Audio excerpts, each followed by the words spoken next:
Ladies and gentlemen, welcome back to the channel. And today we have a very special guest joining us, the lead Indianapolis Colts writer for The Athletic, James Boyd. How are you doing? I'm doing good. Glad to be on. Obviously, it's a privilege to do what I do for a living, but anytime anybody reaches out like you did, I'm excited about the opportunity to talk to you about what I do and why I do it. Yeah, thank you. First off, I want to start off from the beginning. How did you get into journalism? What was like your main motivation to get into the industry? I think for me, it was always a genuine love for sports and also a healthy dose of reality. I knew I wasn't that great of a high school athlete. So when I graduated high school and got into college, I started off majoring in communication and then got more focused on journalism after I took my first journalism class. Shout out to Jennifer Follis. She told me to stop bugging her after class and go write for the student newspaper. My sophomore year, I believe, might have been my early junior year, but yeah, she's the one who really pushed me towards journalism, and I stuck with it because, again, I love sports, and I figured, why beat around the bush? If you want to do this, go all in with it, have fun with it. And my parents, my friends, they all supported me in what I wanted to do.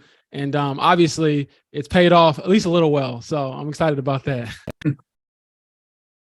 I mean, it's definitely paid off in a big way. You're a very young guy and you're already so high up in the industry. How would you what do you think is the main reason you're so high up so early on in your career? I mean, Rowan, I think a lot of it has to do with the time that I put into the craft. And it sounds cliche, but I really did not skip steps. I think people see where I'm at now, 27, covered the NBA for a season, covering the NFL. But when I started off at the University of Illinois, my very first beat ever in life was men's gymnastics. And so I had an editor at the time, Peter Bailey Wells, who was a couple years older than me in school. And he's actually with the Boston Globe now. And he treated every story I wrote like it was going on the front page of the New York Times.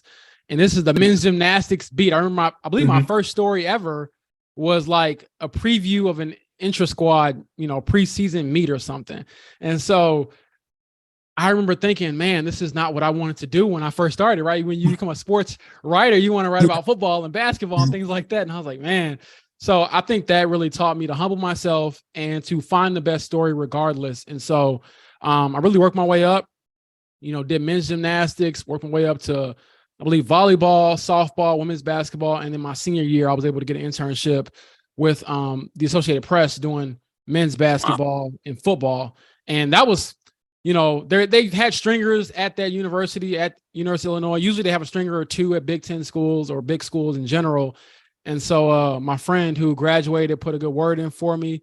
And Rowan, I know you heard you say, wow, no, when I first started with AP, I was thinking it up. I was horrible. My editor ripped me to shreds a lot. I was about to quit this until I remember leaving. Illinois played Ball State. And I believe, I want to say Ball State won that game. Actually, it was crazy. Back when Illinois was really, really bad. And so I was walking out of the stadium after getting chewed out about my story ideas and things like that. And I was like, man, I get it. It's AP, but if I'm not good at this, I'm not going to have any fun. I'm not doing it. I'm just going to quit. Screw it. And so when I was walking out, Shannon Ryan, who worked at the Chicago Tribune at the time, she's now, ironically or fittingly rather, an editor at The Athletic for women's basketball. And she told me, hey, stick with it. I overheard some of your ideas. I'm going to use one of your ideas today in the Chicago Tribune. Now, she was telling me, you have to flesh things out better. You got to be more prepared, things like that. But she was telling me essentially that I had what it takes to do it. Gave me her number, told me if I ever needed anything that I could ask her. And she would, kind of show me that guidance. And I leaned on her a lot. And before you know it, I remember it was a game that she couldn't make it to for the Chicago Tribune. And so, with AP, they pull your story and put it everywhere. They pulled my story for that game she couldn't go to a few, weeks or months after we had talked and put it in the Chicago Tribune. And so she sent me a picture of her back in Chicago with the Chicago Tribune. I'm down there in Champaign at my school. And she's like, hey, you're doing it. And I remember thinking this is the coolest thing ever. So I owe her a lot. Jennifer Follis for pushing me in that direction. Shannon Ryan for making sure I didn't quit, because I really was going to quit. And this interview never would have happened. This career never would have happened. And so, man, ever since then, I've just had this hunger, this thirst to tell good stories and to honor whatever opportunity I get. So when I graduated college, I went to doing high school sports in Northwest Indiana. It was the only job that I got a job offer from. It wasn't like I was weighing all these different things. It was like, I remember Googling on my phone, because I grew up in Illinois, Romeoville, Illinois, and I Googled on my phone where Munster, Indiana was. And it was like 50 minutes from where I lived. And I was like, if I had to, I could just make the drive every day and do it. But now, naively, I didn't know, being a high school reporter, you're going to be going to different high schools. And so it wasn't always 50 minutes in the car. It was a lot longer sometimes when I was going to some of the, in Northwest Indiana, we call it the region, some of these other region schools. And so I started off doing high school sports, did that for 2.5 years, got promoted to come back to my alma mater, University of Illinois, to cover men's basketball and football and anything else, Illinois athletics. Did that for 6 months. Got, not promoted, but rather got a new job to go cover the Pacers for Indy Star. And the reason I even got that job was because people had found out what I did on the prep scene with the high school sports I was doing in Northwest Indiana. So I knew some people and they put a good word in for me, and I applied for it thinking I would never get it. And wrong, when I got it, it was crazy. I remember thinking, oh my gosh, I'm in the NBA. Like, this is nuts.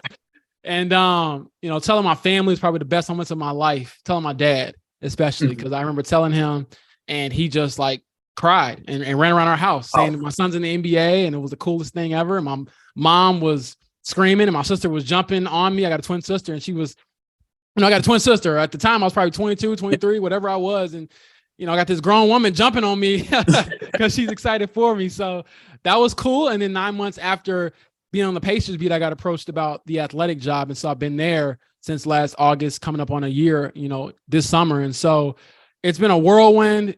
When I took that first step after doing high school sports for 2.5 years, that's when it really took off for me. But again, it's all about who you know and honoring whatever opportunity you have. I never had a job and thought, oh, I can't wait for the next one. It was always, I made it. Because I thought when I got paid to go to high school games, Rowan, that was the mountaintop. And so to be here now, it's even more surreal. So I try to make sure as much as possible to enjoy the journey, take pictures, whenever you can, because you just never know when you'll be able to do something again like this. And so I'm very grateful. And that's the whole spiel, so to speak.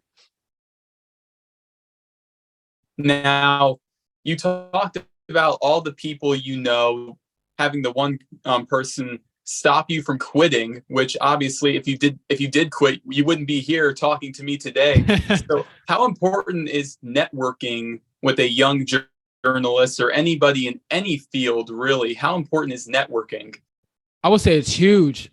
To be completely honest, every job I've gotten or received, or at least been pegged for, interest, like there's been jobs where people are like, hey, you want to throw your name in the hat just because they know me? And so I would say the biggest thing is just making sure that you, first and foremost, before you start networking, you make sure your work stands out and you care about it. Even now, I've had the same routine for going on. I started writing maybe in 2016. So let's just say 7 years. I have the same routine. I will work on a story, and as soon as it gets posted, I read it through to make sure it's clean, like the live version. And I come up with a tweet for it, and I copy and paste that tweet into my Facebook for all my friends and family to still see me. And then I do the same thing with LinkedIn, and I've done it for every single story I've written.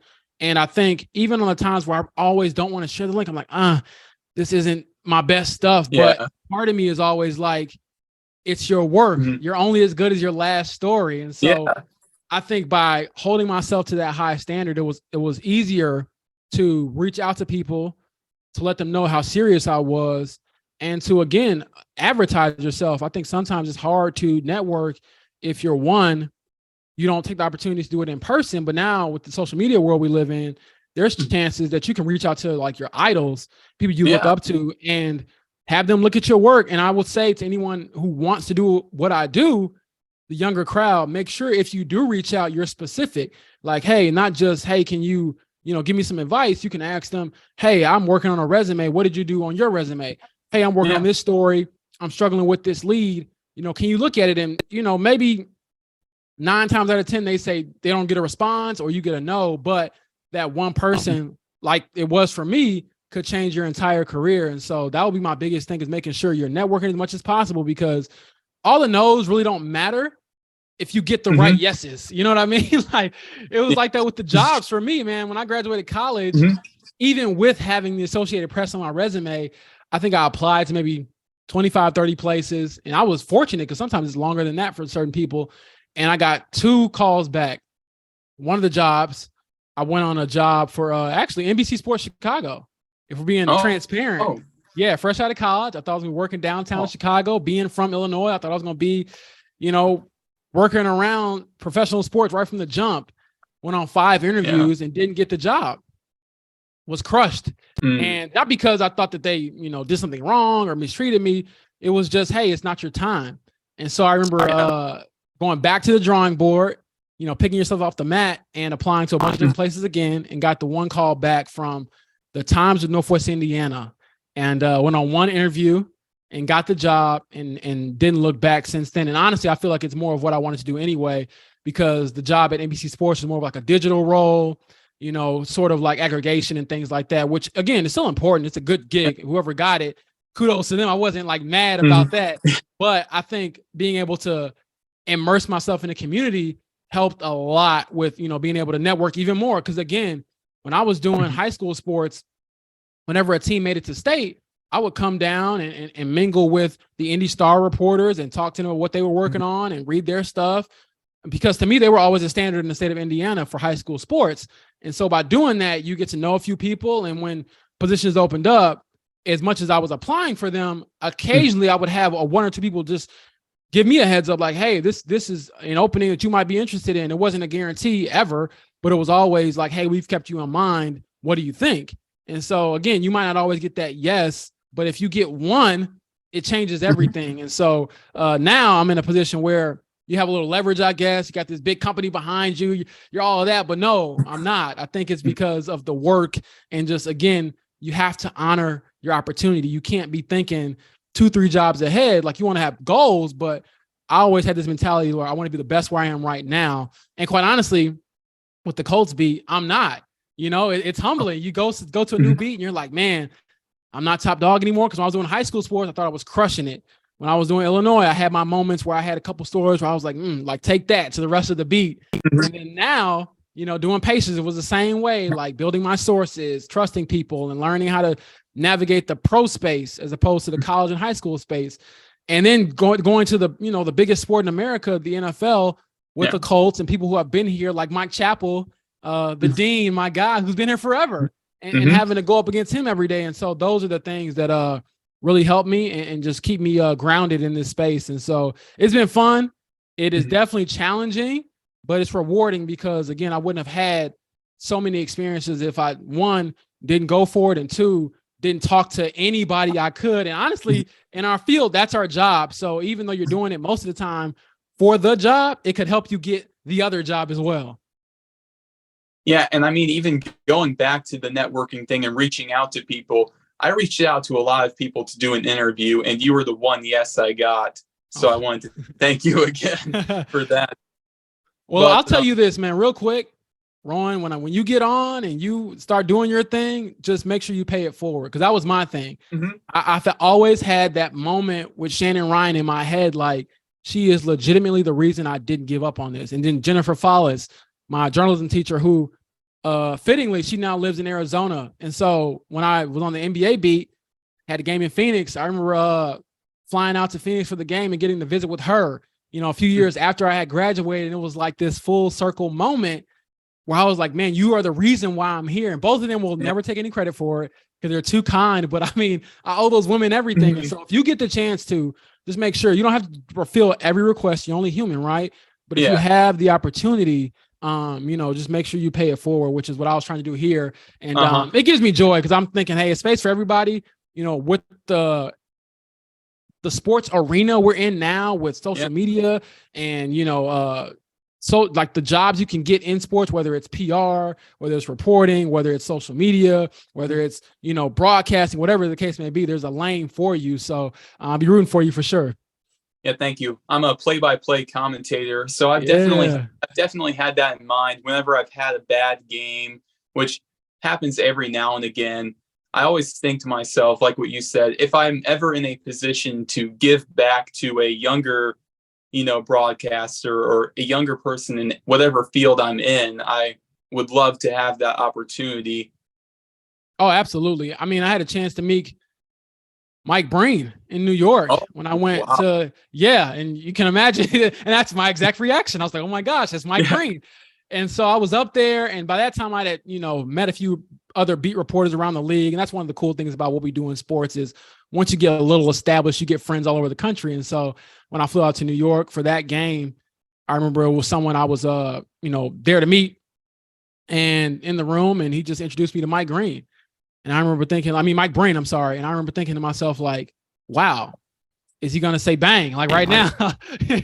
And so that was, I didn't ask him to do it, don't want to do that, bad first impression. But again, that's someone where you look at some of the notes that he takes and how serious he takes it and looking at the sheets that they use, because sometimes as a viewer, you might think, oh, how do they know all these things? And it's like they have this chart and they've studied this stuff. They know it to a T. And so seeing that side, it was even fascinating for me as someone who's a writer, but just having respect for something else that someone else does to tell stories and things like that. So yeah, man, it's so many different avenues you can go with it. But the biggest theme and the biggest lesson I've learned is how much do you care about it and how much do you want to perfect it? Because you can do it and say that's good enough. But if you're crazy like me, you're always going to think there's a little bit more you want to get out of this thing. Yeah. I mean, would you compare it kind of to being like an athlete in a sense of like training yourself up, getting better day by day, kind of like how an athlete trains and gets better day by day? Would you compare it kind of? Absolutely. I would say it's, a lot less physically straining, but I do think that there is a certain level of practice you need. And so when I read my stuff from when I started, my very first stories, I cringe because they sound terrible to me. And then I look back at, a couple years ago when I was doing high school sports, I read some of those stories and I'm like, I probably would have put this sentence in a different spot. And so I'm hoping that trend continues each year that I'm in this, that I can look back 2 years ago and say, hey, okay, I'm better since then. And so a lot of it has to do with, reading great work. If you want to be a beat writer like me, you can't not read. You have to be a reader, I think, to be a good beat writer, as well as write a lot. Like people always ask me, how'd you get, better at this? Because I messed up and failed and tried and did a bunch of things over and over and over again. And so that's the same thing with play-by-play, I would imagine, is get as many reps as you can. And if you can, don't stick with the sport that you know best all the time. If there's opportunities to get outside of, I don't know if you're a football guy or a basketball guy or a baseball guy, but if there's opportunities. I do all three.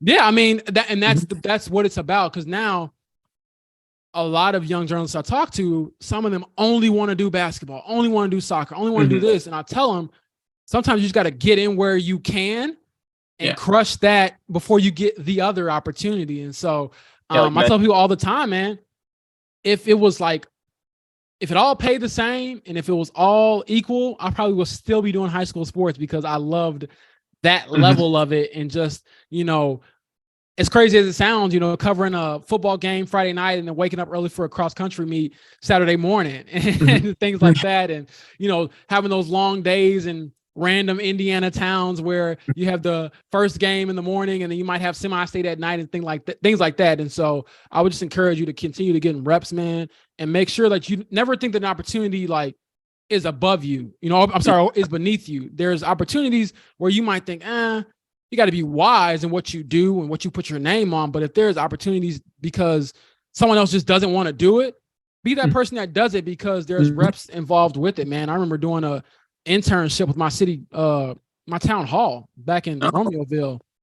And this was when I was in college, nothing to do with sports. I was basically like a video intern where I learned how to cut video every day. I rolled cables for like weeks to learn how to roll cables. And I couldn't even touch the computer until I learned how to roll cables. It was not fun. And, but again, it's humbling. Like, again, people look at where I'm at now, but I'm not sure if they would have done all the things I had to do, not to brag, but just to keep it real, like the stuff that you have to do that you don't want to do to get to what you want to do. Oh yeah, I definitely agree with that. But also, my final question when it comes to this part of the interview, when it comes to like, journalism and all that, did you have a moment at any level of where you were at, whether it would be covering high school, the Pacers, the Colts, Illinois, was there an I made it moment for you? Yeah, for sure. I actually wrote about this. Mm-hmm. I mean, there's been several. I mean, I feel like every time, but I would say the first one was when I announced that I was going to cover the Pacers, and just seeing the reaction from my friends, my family. I get emotional just now thinking about it. My dad, knowing like how much effort he put into having a better life for me and my sister, and my mom and things like that. Yeah. He didn't go to college. So to graduate college and to tell my dad I made it to the NBA, I'm in the NBA, and it's not a lie. It was the most rewarding feeling ever.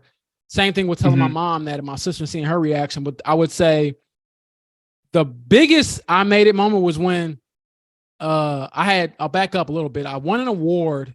I was still covering high school sports, an APSE award, Associated Sports, Associated Press Sports Editors, APSE award. And it was a national award, won first place for a high school series I did on the intersectionality of the George Floyd murder and how it affected, kids of color in Northwest Indiana in the region. Did a whole series on it.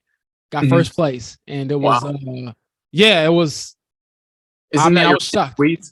Yeah, it's among that. Yeah, it's among that whole era I was in where I was just like, you know what? For the first time in my life, I'm gonna tell it like it is and lean into who I am as a Black man and pull the veil off, so to speak, and just speak from the heart, which I did. And I had some people who I had, again, built close enough relationships with by going around to every high school I could, that when I asked them to talk about hard topics, they were able to do it from different vantage points. I remember I had the first Black head coach at Maryville High School, the first Black head coach this is also boys basketball, both schools, at Calumet High School, the son of a police officer, a white coach at another inner city sort of urban school. And so those were things that hurt me, but I wrote about it, right? Won this award. The the award ceremony is in Vegas. Oh. And my dad is a diehard, was Oakland Raiders, Las Vegas Raiders fan. Yeah. He's been a fan like all of his life. As long as I've been alive, they've been bad, but he's loved them. He is true. And so I had been saving money, and I remember just calling him and telling him, hey, I won this award. I need you to take some days off. And he's like, I didn't even tell him I won the award. I think I told him, hey, I need you to take some time off. He said, for what? And I'm like, we're going to Vegas. He's like, we're going to Vegas. I was like, yeah, we're going to Vegas to accept this award. And so I just told him that you don't need anything. One of the proudest moments of my life, I was like, you don't need to worry about how much it costs. Just get the days off, pack the bags. I'll be there. We're going to go to Vegas. And so we went. This was August, I believe, of 2021. And so we get there, we land or whatever. And I remember telling him, hey, while we're here, let's just go to the stadium and check it out. I had got us like tour, tickets or whatever.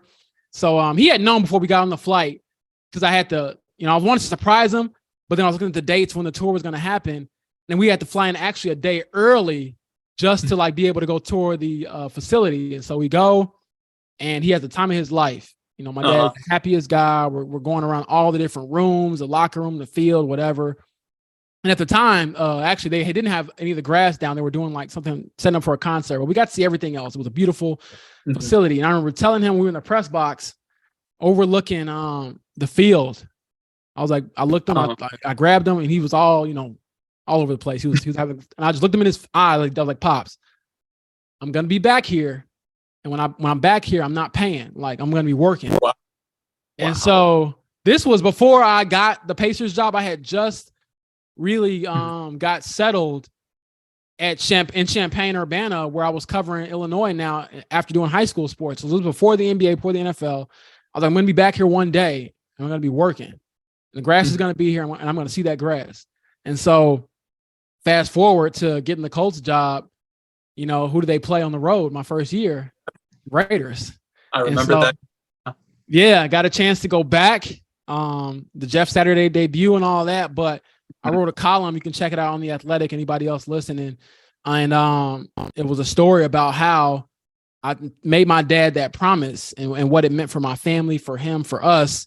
And it was one of the coolest moments in the world to take a photo with the grass in the back from the press box and tell my pops, hey, look, what I tell you, like, we were back. Yeah. And so that was, I think it was something like 486 days. It's in the story, but like literally from when I told him to when I got back there, and like 2 different jobs since, the job I had when we were on the trip. So that was the I made it moment. I was thinking to myself, like, wow, like you're really doing it. Like this is reality for you. And so I don't think I'll ever get over it.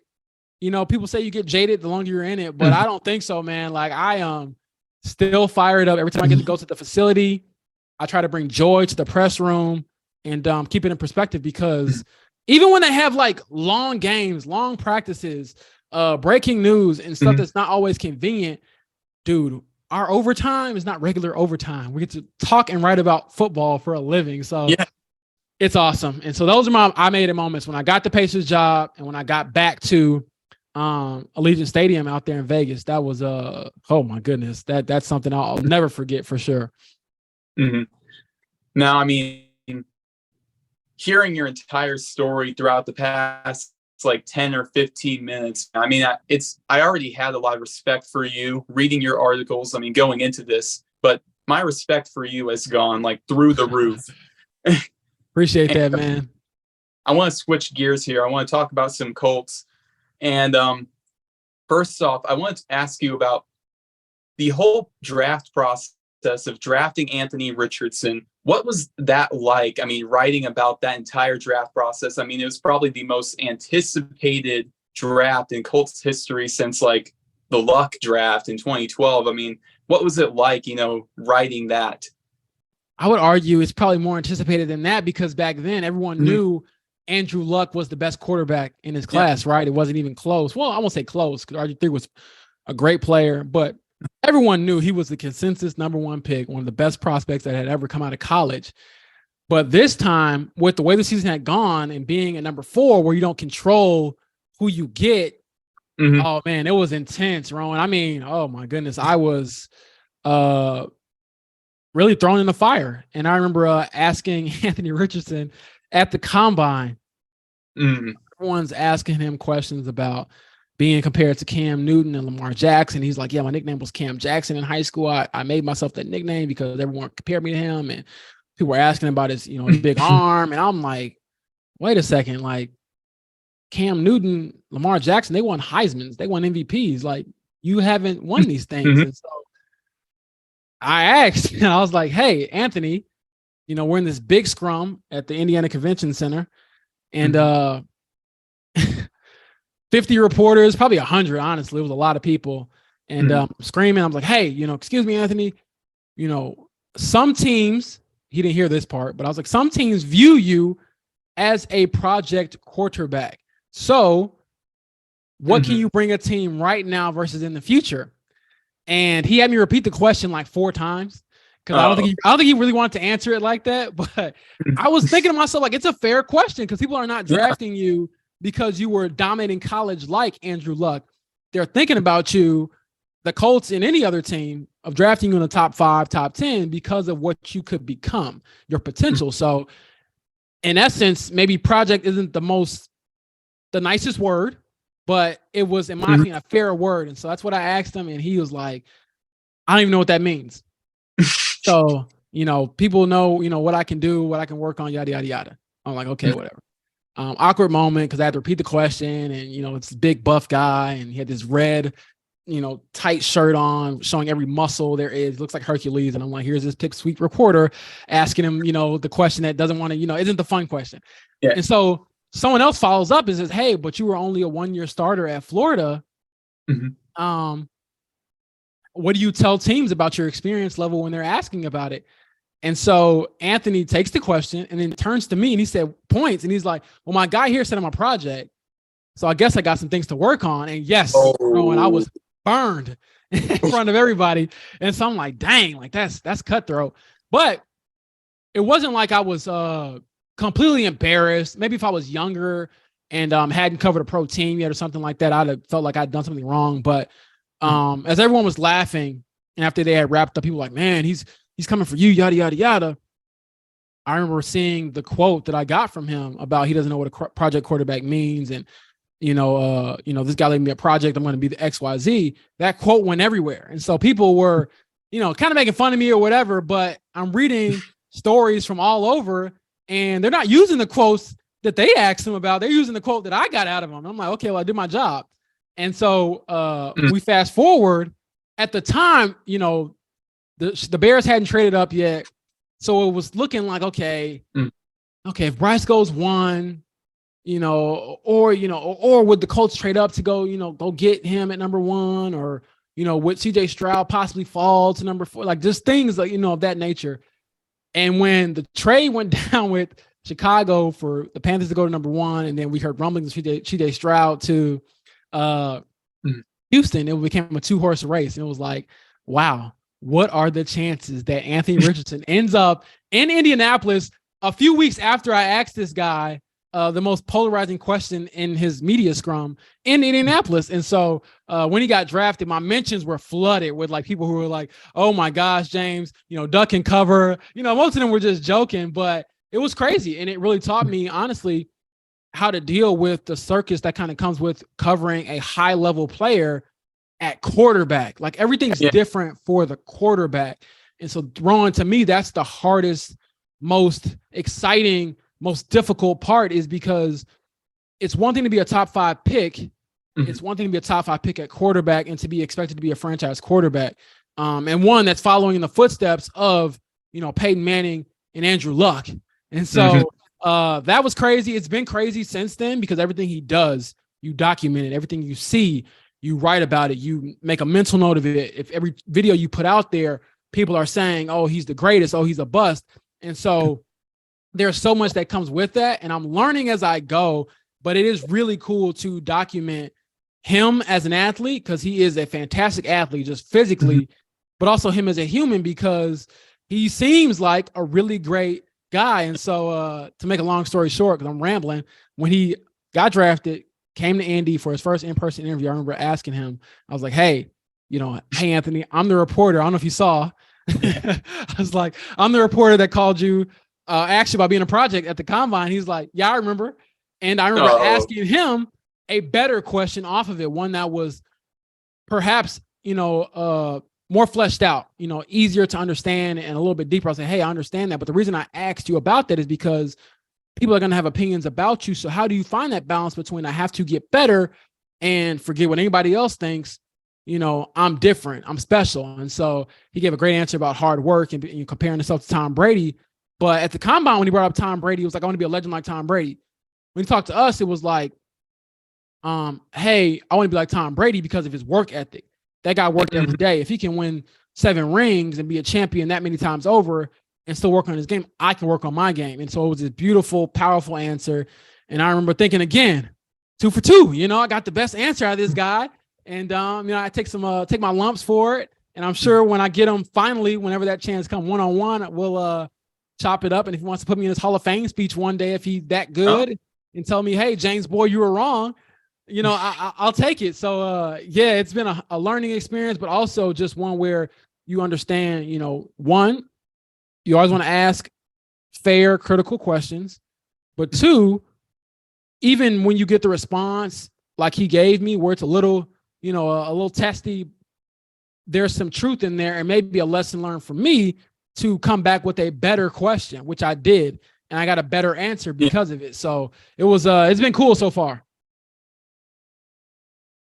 Now, I also wanted to get into like last year with the Colts. I mean, it was a very rocky, chaotic year. Frank Reich fired mid-season, but also the 1 year you were with the Pacers, the mid-season trade, acquiring Tyrese Halliburton. What's it like as a writer to cover a team when these big moments happen like that mid-season? I think a lot of it is making sure you're feeling the pulse of the beat. And so I Mhm. wasn't blindsided by anything that happened throughout the Pacers season or the Colts season. Maybe hiring Jeff Saturday, I was a little blindsided by that. I think we But all were. yeah, but Frank Reich, like no longer being the coach throughout the season, it wasn't like I knew he would get fired, but I knew it was a possibility. And so Mhm. in doing that, you have to be prepared. So there's always stories that we have that never see the light of day. And so, but there's also stories that you have to have prepared just Mhm. in case this happens. And so I remember being in Atlanta when they traded Sabonis away and acquired Tyrese Halliburton. And while you're scrambling to, um, get the names and confirm things and even try to break some news yourself as far as what it means, you also are a little relieved because you've already done some of the work. Like 3 or 4 paragraphs of every story I've written when a major change has happened at the pro level was already written in advance. So there wasn't this need for me to scramble and look up, okay, how many points did Sabonis average for the Pacers? How many double doubles did he have this season? That stuff was already written. It was just filling in the gaps where, okay, who's coming in? What does it mean? So I was able to get my Mhm. instant story up very quickly and then react from there. So part of it is being prepared. And then also it's knowing that you're going to have to sacrifice some sleep for the next couple of days because you just never know what it means when the guys could come in. At least for the Colts, there wasn't like a huge in-season like trade like it was for the Pacers. A little bit different for the Pacers. It was making sure, okay, how do I, get in contact with Tyrese Halliburton? How do I, cover this initial reaction? How do I do a follow-up? And having those stories already thought out in advance, no matter if it was him or somebody else, to better serve your readers. That way you're not playing catch up. You're kind of leading the charge in the coverage. So it was stressful. I'll say that. It was definitely stressful because when you get around that trade deadline, especially in the NBA and even the NFL, you can't sleep. You can't really go anywhere. You can't get a haircut because you might be in the chair when, news goes off. And so Mhm. it's exhilarating, but also going through that, it's like reps. You have to do it a lot to get better at it. And I think even going through the Pacers season with the changes they made, going from a potential playoff team at the beginning of the year was their outlook to being a lottery team to making a major trade. Like all those things helped me when I went to a different league. There's some different things that go on, but I wasn't like completely in over my head because I had dealt with major changes before. So like at a moment where there's like a trade deadline or anything like that, your phone screen time, is it like 20 hours? Like what's it looking like? Nah, I'm not at a Shams level just yet, Yeah. but I will say my screen time is definitely crazy during, anytime there's free agency, trade deadlines, even like the coaching search for the Colts, where most teams around the league, you get this period to kind of unwind. We were like ramping up, trying to figure out, okay, who would they be interested in first? And then again, that's also being prepared. Okay, we know Jeff Saturday can't become the full-time coach without interviewing some others. So we were thinking, okay, who are some names that might be interested? Let's already get 150 words on each guy ready. That way, whenever we can, whenever this becomes official that he's no longer the coach, Jeff Saturday, and he's gonna have to interview for the team, we can throw these 5 names along with him into a piece and get it up really quick. So those are the things that definitely prepared me, helped me, and at least helped me a little bit cut down on the screen time because I wasn't scrambling. But man, it gets crazy because part of you wants to put your phone down and write, but then you also have to make sure that you're keeping up with the information because there can be bits and pieces coming from everywhere. And then I would also encourage even the young journalists out there, especially if you're on a college beat, there's, often times where big time media will break news, Jalen Hood-Schifino standing in the draft, Zach Edey's coming back. If you can, not saying you have to, because it is really hard, when the big guns and the Woj and the Scheffners get news. But if you can't, try to confirm it independently. Reach out to someone you might know to try to get it right on your own. And so that's also something that you have to do in real time. So while you're writing the story and catching up on all the news, you're sending off text messages, make sure, okay, is this for real? Is this true? And so I remember having the chance to break the news after the Pacers traded for Buddy Hield. At the time, there was a lot of talk about would they flip him. before he even played a Pacers game. They were like, would they trade him?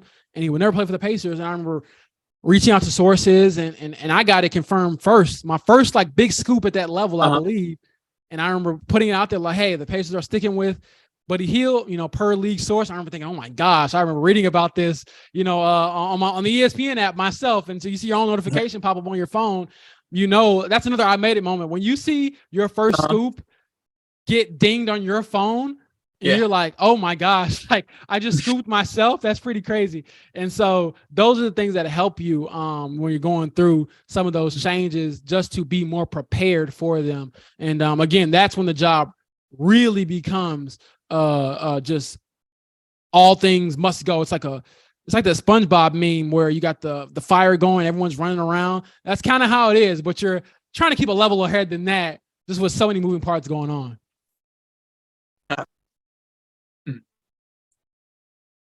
Oh, so for my next question, my second to last question, so the one thing I've noticed with a lot of journalists and a lot of writers on Twitter, and it happened especially yesterday with the news of Isaiah Rodgers, was that when like it came out first that like there was no names involved, it just said a player is being investigated for gambling, and then they were like hinting at who it is. Did they not give the names because they were waiting to confirm, or was it a matter of, was it just really to wait to confirm who the player was? I would say for me, and I know the people I respect in this field, the ones who are able to confirm it, like Destin and Holder, I was trying my hardest, Rowan. I could not get it independently confirmed, but I will say this. I think for me, and any journalist should always err on the side of fact over speculation. You never want to tweet out something, I'm hearing it could be a certain player, but I can't say so just yet. I'm going to hold off just because you'll get more engagement. I mean, that's cool, but I think I like to respect the field enough, especially with, allegations as serious as these, to make sure you want to get it right, even if you're not able to get it first. If you're gonna get, and now something like that, if you get it first, you got to make sure you're absolutely right, which these guys were. But I do think it's a little nasty when guys or girls or women, rather, reporters, they hint at things because they have 3/4 of the puzzle, but not the whole thing. For me, the goal is to get the full thing, and if you don't have that, don't speculate. So to me, I understand that from a fan standpoint, you can do that. You can throw stuff out there. You can have fun with it. But as a reporter, we're held to a different standard. And your credibility, in my opinion, is everything. Doesn't mean you're always going to be right. But in things like that, I think that you should always be right. Like there's forgivable things. You mess up a name or something, or you get the wrong year on a draft class, whatever the case may be. But there's certain things you cannot be wrong about. And that's one of those. I saw a few names floating out there, and I'm like, no, this probably isn't the guy that I'm thinking of or hearing about. And so I'm not going to just float it out there and say, oh, it could be. No, you want to make sure that if you're going to break news, you break actual news and not just fan the rumor mill. Yeah. And I think I posted to my Instagram story, and it was like a prediction. It was like an hour before the news came out. And I made the prediction. I have a weird feeling it's Isaiah Rodgers. And then the news came out like an hour later. So I guess obviously it's not completely guessing, but the news, the hinting was oh yeah, it's a young player with a great opportunity. And then that can be anybody, so you kind of have to complete that puzzle. But for my final question, I was wondering, you've only been with the Colts for a year. Whenever you're with any team, is there any kind of emotional connection to the team? Is there ever a point, if there's a win or a loss? I mean, you've been there for a lot of losses. Is there any kind of disappointment in you? What's it like? No. And you know what? I thought it would be harder to transition from being a fan to a reporter. I mean, I grew up as a Bears fan. So I'm thinking, man, F them Colts, man. They took a Super Bowl from me and my people. I thought when Devin Hester ran it back, it was destiny, So I remember that game vividly. And even being a Bulls fan growing up, I was thinking, forget the Pacers, man. We're trying to get. Now I love them because of Derrick Rose. I was thinking to myself, Paul George and them, they ain't got nothing on, D Rose and that crew. And so I think it was easier for me to transition because and this is how I know I love storytelling more than anything, is because I can kind of turn it off pretty quickly. And I think it also comes with having a healthy level of respect for the field you're in and the people you cover. So I always say you root for people rather than teams. And when I say root for people, I think you root for human beings, like to be successful. And whether that's playing well, whatever. I mean, for example, I'll give you a real life example. I saw Shaq Leonard at a Fever game the other day, trying to do some side projects on the Indiana Fever. That now that this Colts season is slow, and I saw him, and I'm thinking to myself, I'm rooting for that guy to get healthy, not to go out there and be the best player ever or whatever, but because that's, to me, you want to cover athletes who are healthy, who are doing what they love and things like that. And so it's not been hard for me to transition at all. And I think it might have been harder. I'll be fair. It might have been harder if I was younger and I was covering my hometown team. Mm-hmm. But even then, I think you really identify yourself as a journalist. And I would give Zach Key for all the credit in the world for this. He grew up in Indiana, grew up as a Colts fan, and he's able to turn it off like that. And he hasn't turned it on in a decade. And so you have to become, you have to be fair. I think there's always a part of you that's watching a game as a fan, that little bit, but you can never let it sway your judgment of how you ask questions, how you report on the team, what stories you pursue and things like that. And I tell people all the time, if you want to do writing or broadcast or video, and you want to root for a team, apply for team jobs. There's more and more of them every single day where you can put on a Colts hoodie or a Pacers jersey and root for the team that you work for. But as independent journalists, you got to tell it like it is sometimes. And then I think I like it better that way anyways, because sometimes it's like some of these team reporters, you're handicapped in how you, I don't want to use that word. I try to, respect the disability community, but I'll say you're hindered in how you go about writing about bad losses because you work for the team. And so for me, after like the Jacksonville loss last season, after Minnesota loss, you don't want to be disrespectful, but you want to be stern. And I can just tell it like it is. This was one of the worst losses in league history. And I don't have to, find some silver lining that just isn't there. I remember leaving that game and going to the locker room and asking guys, hey, and seeing literally Rowan, their face, because some of them hadn't checked their phones yet. So it was like, hey, do you know you all just blew the biggest lead in NFL history? Oh. And then seeing that settle in and then seeing how crushed some players were. And some guys were telling me, giving me the old athlete cliche, it's just 1 week, one game. No, it's not. It's not just one game. Yeah. You'll remember this game. You're going to forget some of these games you play. You'll never forget this ever. And I remember writing some variation of that after the game. Like, they're never going to say that. But that's where you have to step in and be the objective person, not the bully, but the one that's honest and kind of tells it like it is. So it's not hard.